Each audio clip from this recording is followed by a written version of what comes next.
تو روزانہ اس کا معمول بنا لیں، 100 دفعہ صبح 100 دفعہ شام تسبیح کا معمول بنا لیں۔ نبی صلی اللہ علیہ وسلم نے فرمایا، صحیح بخاری کی آخری حدیث، کلمتان خفیفتان علی اللسان ثقیلتان فی المیزان حبیبتان الی الرحمن سبحان اللہ وبحمدہ سبحان اللہ العظیم۔ دو کلمات زبان پہ بہت ہلکے، ترازو میں بہت بھاری، اور رحمان کو بہت محبوب۔ ایک سبحان اللہ وبحمدہ، دوسرا سبحان اللہ العظیم۔ یہ آپ نے اگر جوانی میں اپنے آپ کو ذکر کا عادی بنا دیا، بڑھاپا بڑا اچھا گزرے گا۔ ہماری مسجد میں ایک بزرگ ہیں، پابندی سے تراویح پڑھتے ہیں۔ آج فجر میں پتہ چلا کہ روزانہ 20 پارے تلاوت کا معمول ہے۔ میرا خیال ہے 70 سال عمر تو ہوگی، 70 سال میں روزانہ کتنے پارے پڑھ رہے ہیں؟ 20۔ کیا یہ عادت انہوں نے بڑھاپے میں ڈالی ہے؟ بڑھاپے میں اتنی ہمت نہیں ہوتی، یہ عادت کب سے پڑی ہوئی ہوتی ہے؟ جوانی میں روز 20 نہیں پڑھتے ہوں گے، 2 پڑھتے ہوں گے، 3 پڑھتے ہوں گے، لیکن جیسے جیسے عمر بڑھ رہی ہے وہ تعداد کم ہونے کے بجائے بولو وہ شوق بڑھتا چلا جا رہا ہے۔ عین ممکن ہے کچھ دنوں کے بعد یا چند سالوں کے بعد صحت اجازت نہ دے، عین ممکن ہے، لیکن شوق تلاوت کا کم ہونے کے بجائے بڑھے گا، اور اللہ اجر کس پہ لکھے گا؟ شوق پہ۔ حدیث میں آتا ہے کسی کا کوئی معمول تھا، صحت خراب ہونے کی وجہ سے معمول چھوٹ گیا تو اللہ اس کے اعمال میں وہ نیکی لکھتے رہتے ہیں۔ جیسے کسی نے ہمیشہ رمضان میں روزے رکھے ہوں، اب بڑھاپا آ گیا، شوگر، بیماریوں کی وجہ سے روزہ نہیں رکھ پا رہا، تو اب یہ تھوڑی کہ اللہ اس کا اجر ضائع کریں گے، اللہ کہیں گے تو نے ہمیشہ رکھے ہیں، اب مجبور ہے تو میں تیرے اعمال میں روزے لکھتا چلا جاؤں گا میں۔ تو آج آپ نے اپنے آپ کو میرے بھائی اللہ کا تھوڑا تھوڑا اللہ کا ذکر کی عادت ڈالو۔ میں نہیں کہہ رہا آپ سے زیادہ نہیں ہوتا تو وحشت نہ تھوڑا کر لو، آج تھوڑا کرو گے کل اس تھوڑے میں ایسی لذت ہوگی کہ اللہ اس مقدار کو بڑھا دے گا۔ حدیث میں آتا ہے سبحان اللہ والحمد للہ ولا الہ الا اللہ واللہ اکبر، یہ کلمات احب الی اللہ مما طلعت الشمس او کما قال صلی اللہ علیہ وسلم۔ سورج جن چیزوں پہ طلوع ہوتا ہے، ظاہر ہے سورج تو پوری دنیا پہ طلوع ہوتا ہے، ان تمام چیزوں میں اللہ کو سب سے زیادہ محبوب یہ کلمات ہیں۔ اور دیکھو اس میں اللہ کا کوئی فائدہ نہیں ہے، اللہ کی آپ حمد و ثنا کریں، اللہ کا کوئی فائدہ نہیں ہے۔ اللہ یہ چاہتے ہیں میرے بندے اپنی زبان سے میرا نام لیا کریں، اللہ کو اس بات کی خوشی ہوتی ہے۔ ہمارے حضرت ایک شعر پڑھا کرتے تھے، یہ جو اہل اللہ ہوتے ہیں نا ان کو ذکر کی بڑی عادت پڑ جاتی ہے، بار بار اللہ کا نام لیتے لیتے نا، شروع میں تو انسان کو عادت نہیں ہوتی، جب نام لیتا ہے بار بار ذکر، تو پھر اس کا ٹائم اللہ کے ذکر کے بغیر پاس نہیں ہوتا، پھر اس کو ایک کمی محسوس ہوتی ہے۔ کسی کو چائے کی عادت پڑ جائے، چرس کی عادت پڑ جائے، سگریٹ کی عادت پڑ جائے، نہیں ملے تو تڑپتا ہے نا، تو جس کو ذکر کی عادت پڑتی ہے نا، اس کو جب ذکر کا ٹائم نہ ملے تو اس کا دل پریشان ہوتا، اس کو اللہ کے نام میں ایک چسکا آنے لگتا ہے۔ لیکن یہ پہلے دن نہیں ہوگا، عادت ڈالنی پڑے گی۔ تو روز آنا اس کا معمول بنا لیں، 100 دفعہ صبح 100 دفعہ شام تسبیح کا معمول بنا لیں۔ اس سے کیا ہوگا؟ ابھی شاید دل نہ لگے آپ کا، لیکن جیسے جیسے عمر بڑھے گی اللہ کے نام کا چسکا لگنا شروع ہو جائے، بڑھاپا بہت اچھا گزرے گا، اللہ کو یاد کر کے گزرے گا۔ کھوپڑی شریف میں بات آ رہی ہے کہ نہیں آ رہی؟ اور اگر ہر وقت دنیا کے تذکرے کرتے رہنا، ہر وقت ویڈیو گیم لے کے بیٹھے ہوئے پب جی کھیل رہے ہیں، سانپ والا اب تو سانپ والا ختم ہو گیا، اب آ رہا ہے سانپ والا، نوکیا میں آتا تھا، سانپ لمبا ہوتا جا رہا ہے، اس کو پتہ نہیں فضول ٹائم ویسٹ کر رہے ہو۔ ہم پریشان ہوتے ہیں یار، ہمارے پاس کاموں کو نمٹانے کا ٹائم نہیں ملتا، ہم تو چاہ رہے کاش یہ دن 24 گھنٹے کے بجائے 48 گھنٹے کا ہو جائے، اور لوگ کیا کر رہے ہیں کہ وہ باقاعدہ ارادہ کر کے ضائع کر رہے ہیں ٹائم۔ ہمارے تو کام نہیں نمٹتے، جب ہم رات کو سونے کے لیے لیٹتے ہیں تو کہتے ہیں یار آج کا دن بھی گزر گیا اور کام ویسے کے ویسے ہی۔ اور ادھر باقاعدہ ارادہ کر کے جو ہے نا ٹائم ضائع کیا جا رہا ہے کہ چلو ٹائم ویسٹ کرتے ہیں. ایسی چیز میں ٹائم گزر جائے نا جو ذہنی تفریح کا ذریعہ بنے تو بھی ٹھیک ہے. گپ شپ لگا لو دوستوں کے ساتھ بیٹھ کر. یہ کیا ہے یار, دماغ کو خام خواہ کا تھکا رہے ہو بیٹھ کے. تو اگر پب جی کھیلنے کی عادت ڈال لی تو جاؤ گوروں کا بڑھاپا دیکھو. اولڈ ہاؤس میں بڑھاپے میں اسنوکر کھیلتے ہیں, کیرم بورڈ کھیلتے ہیں, لڈو کا نہیں مجھے پتا, یہ چیزیں کھیل رہے ہوتے ہیں بڑھاپے میں. اور ہمارا بوڑھا بڑھاپے میں ایک ایک دن میں 20 پارے ختم کر رہا ہے. سمجھتے ہو گے نہیں, وہ نماز میں دل بہلا رہا ہے, وہ تہجد میں اس کا ٹائم گزر رہا ہے. بھائی ویڈیو نہ بنائے, لکھا ہوا ہے نا. تو یہ کیسی عجیب بات ہے. آپ جائیں وہاں, ایک صاحب نے مجھے کہا کہ میں نے یورپ میں بڈھی عورتوں کو دیکھا, بڈھی عورتیں 5-6 بڈھی عورتیں بیٹھی ہوئی اور جوا کھیل رہی ہیں, تاش کھیل رہی ہیں. کہہ رہے مجھے یاد آیا یار ایک ہماری بوڑھی ہیں, ہماری بوڑھی عورتیں مصلے پہ بیٹھی ہوتی ہیں, اللہ اللہ کر رہی ہوتی ہیں, آخری وقت اللہ کا نام لے کے گزار رہی ہوتی ہیں. اور ایک یہ بڑھیاں ہیں اور کیا کھیل رہی ہیں, تاش کے پتے. اچھا لگتے ہیں بڑھاپے میں یہ. ہمارے بوڑھے کو دیکھو, آدمی کا دل چاہتا ہے اس سے دعا کروائے کہ بابا جی میرے بھی سر پہ ہاتھ رکھ لو. جو تاش کھیل رہی ہو بیٹھ کے اس بڈھی سے دل چاہے گا؟ اسے تو آدمی نصیحت کرے گا کچھ اور کر لے. تھوڑے دنوں میں اتنا راشا آئے گا نا ہاتھوں میں تھوڑے دنوں میں کہ ایک پتے کے بجائے 2 گر رہے ہوں گے, 2 پتے ایک ساتھ گر رہے ہوں گے. تو اس لیے کارآمد بنا لو, کچھ تھوڑا بہت اللہ کا نام لے لیا کرو. تمام دوائیں بچوں کی پہنچ سے دور رکھو. میرا مسئلہ گولڈ کا ہے, تقریباً 17-18 سال سے میرے پاس سونا پڑا ہوا ہے, تقریباً 3.5 تولہ. اس پر زکوٰۃ ہے یا نہیں؟ اگر 3.5 تولے سونے کے علاوہ 1 روپیہ بھی آپ کے پاس موجود تھا تو پھر سونے کا نصاب نہیں بنتا, پھر دونوں کو مرج کیا جاتا ہے, دونوں کی ویلیو کو. پھر 52.5 تولہ چاندی کا حساب ہوتا ہے. تو 3.5 تولہ سونا جو ہے یہ 52.5 تولہ چاندی کی ویلیو سے زیادہ ہوتا ہے, تو اس لیے اس پر زکوٰۃ ہوگی. 7.5 تولے پر اس وقت زکوٰۃ ہوتی ہے جب آپ کے پاس 7.5 تولے سونے کے علاوہ کچھ بھی نہ ہو. 1 روپیہ بھی آپ کے پاس آ گیا نا تو پھر دونوں کو مرج کر کے ان کی ویلیو نکالی جاتی ہے. پھر ویلیو پہ زکوٰۃ ہوتی ہے, گولڈ پہ نہیں ہوتی, پھر ویلیو ہے اس کی. اور ویلیو میں چاندی کی ویلیو دیکھی جاتی ہے جو 52.5 تولہ چاندی. تقریباً ہر مہینے 1000 یا 1500 روپے شوہر دیتا ہے جو ضروری چیزیں لینے میں پہلے سے ختم ہو جاتی. بھائی آپ پر یہ لازم ہے کہ آپ ہر مہینے اپنی جیب خرچی سے تھوڑے تھوڑے پیسے بچا کے رکھیں اور پھر اس میں زکوٰۃ ادا کریں. آپ عورت پر لازم ہے اپنے گولڈ کی زکوٰۃ دے. وہ خواتین کہتی ہیں ہم کہاں سے دیں, نہیں ہوتا تو گولڈ بیچ کے دیں. سمجھ رہے ہیں؟ اب پھر خواتین کو یہ ہوتا ہے کہ ہاں زکوٰۃ اتنے پیسے ہمارے اس میں نکل جائیں گے. تو زکوٰۃ میں تو پیسے ہی نکلتے ہیں بھائی, ایسا تو نہیں ہوتا نا کہ آپ پیسے بھی نہ دیں اور زکوٰۃ بھی ادا ہو جائے. سونا جب رکھا ہوا ہے تو اس کا یہ اللہ کی طرف سے حکم ہے, ورنہ تو لوگ غیر مسلم کیا کرتے ہیں, اتنے گولڈ بعض مالداروں نے جمع. چائنا میں وہ ملیشیا میں نے چائنیز کا قبرستان دکھایا تھا. ملیشیا میں نے ایک ولاگ بنایا, چائنا کے جو کروڑ پتی لوگ ہیں نا وہ اس قبرستان میں دفن ہوتے ہیں. ابھی بھی یوٹیوب پہ پڑا ہوگا. وہ اتنی دولت کے انبار لے کے دنیا سے جب جا رہے ہوتے ہیں نا تو رو رہے ہوتے ہیں کہ یار کروڑوں روپے ہمارے ہیں اور ہم مر رہے ہیں, کیونکہ پیسہ ہمیشہ جمع کرنے میں لگایا ہوتا ہے, خرچ کرنے کی توفیق ملی نہیں ہوتی. پھر وہ کیا کرتے ہیں, اس قبرستان میں کروڑوں روپے کی قبر خریدتے ہیں. وہ قبرستان غریب آدمی کے لیے نہیں ہے, کروڑوں روپے کی قبریں ہوتی ہیں, ان قبروں میں ان کے ساتھ ان کا پیسہ دفن ہوتا ہے.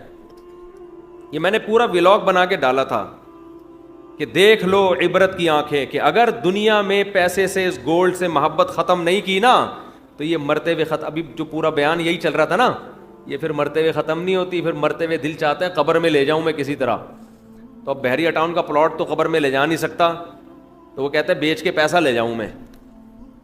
تو پیسے میں کیا ہے کہ وہ پھر وہاں لوگوں نے گڑبڑیں شروع کر دیں. جب اتنا پیسہ دفن ہوتا میت کے ساتھ تو چور ڈاکو سرنگ بنا کے قبروں سے پیسہ نکال کے لے جاتے. پھر وہاں قبرستان کی مینجمنٹ نے یہ کیا, کیونکہ وہ تو قبرستان والوں کا بزنس ہے, انہوں نے کہا بھائی یہ مہنگے, یہ بہترین بزنس بتایا میں نے آپ کو, جگہ خریدیں, بولے اس میں صرف مالدار لوگ دفن ہوں گے, قبر اتنے کی ہے, وی آئی پی قبر, اور اس میں جناب ڈاکٹر عامر لیاقت کا ایک قبرستان میں بیان کرواتے ہیں آپ شب برات کے موقع پہ, ٹھیک ہے نا. تو پھر دیکھو اس قبر کی ویلیو دیکھو کتنی ہوگی, تو دبا کے بکے گا وہ, تو قبریں بکیں گی نا, اور آپ بیٹھے بیٹھے کروڑ پتی بن جاؤ گے, خود غریب میں دفن ہو جاؤ, غریبوں کے قبرستان میں. قبریں تو اندر سے ایک ہی ایسی ہوتی ہیں, چاہے مالدار کی ہو یا غریب کی ہو, اندر سے حساب میں کوئی فرق نہیں ہے. تو آپ نے وہ, میں نے وہاں بلاگ بنایا, اب کیا ہے کہ وہاں چوروں نے وہ کرنسیاں نکالنا شروع کر دیں, تو پھر انہوں نے یہ حل سوچا اس کا کہ قبرستان کی انتظامیہ نے ایک نئی کرنسی نکالی جو مارکیٹ میں چلنے والی نہیں ہے, لیکن وہ نئی کرنسی آپ کو اس کرنسی کے بدلے میں ملے گی, اور وہ آپ کے ساتھ قبر میں دفن. تو میت کو یہ حسرت پوری ہو گئی کہ میں اپنا پیسہ اپنے ساتھ لے کے جا رہا ہوں.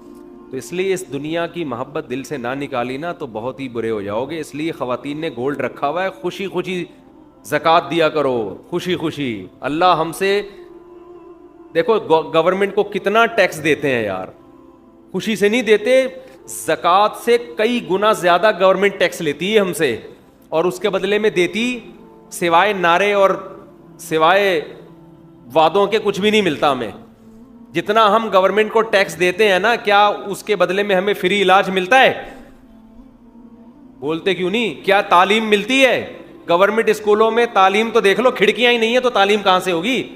دروازے نہیں ہیں, ڈیسک نہیں ہے, اسکول ہی نہیں ہوتا بعض دفعہ تو اور بچوں کے الاؤنس بھی جا رہے ہیں اور سب کچھ جا رہے ہیں. کتنا ٹیکس گورنمنٹ کو لوگ دیتے ہیں, دینا چاہیے, میں منع نہیں کر رہا آپ کو.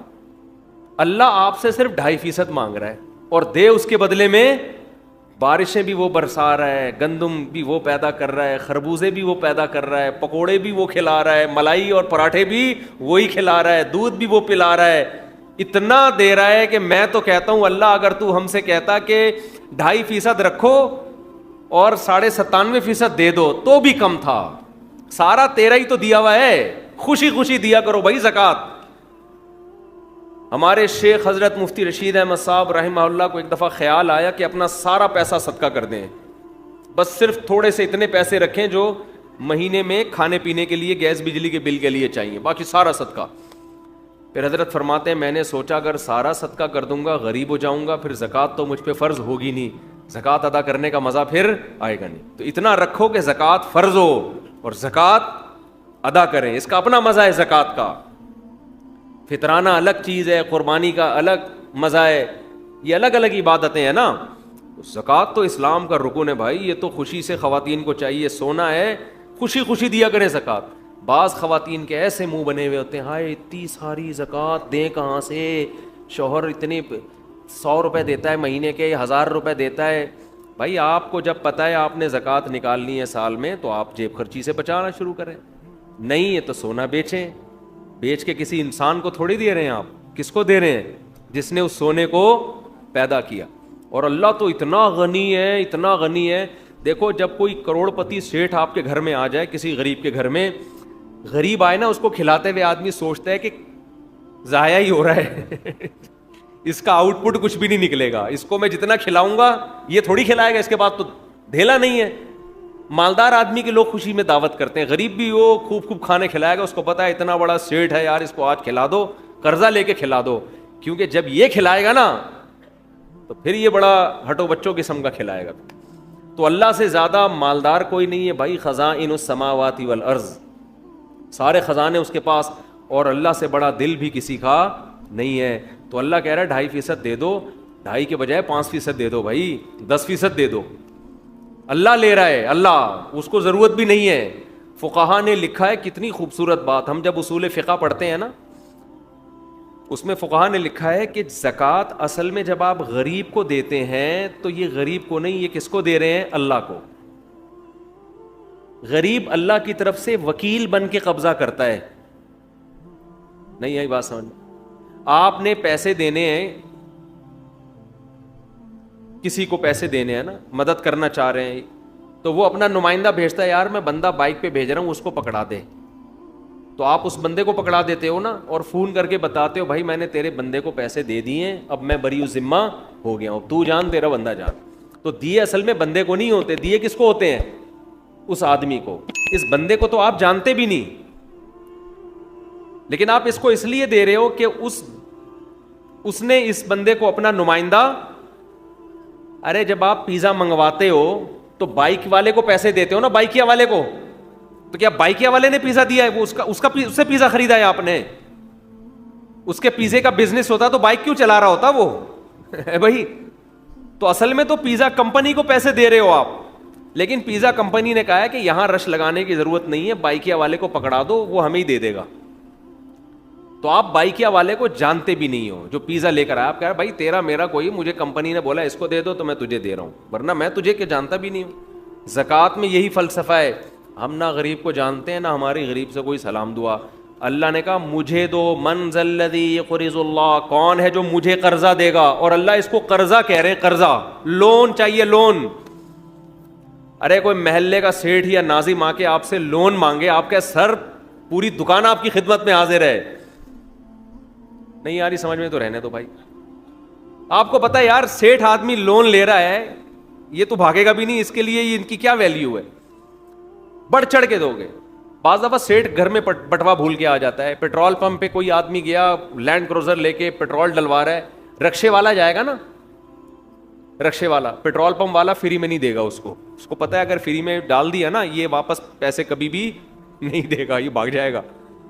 لیکن اگر کوئی علاقے کا ناظم کوئی لینڈ کروزر میں جا رہا ہے, کوئی جناب کوئی بڑی گاڑی میں جا رہا ہے, جیب میں پیسے بھول گیا, پیٹرول پمپ والا کہے گا سر آپ کوئی پیسوں کی فکر نہ کریں, اس کو پتا ہے یہ اتنا مالدار آدمی یہ پیسے لے کے کہاں بھاگے گا, بلکہ اس سے میرے تعلقات اور اچھے ہو جائیں گے. یہی ہوگا نا, اور اچھے تعلقات ہو جائیں گے.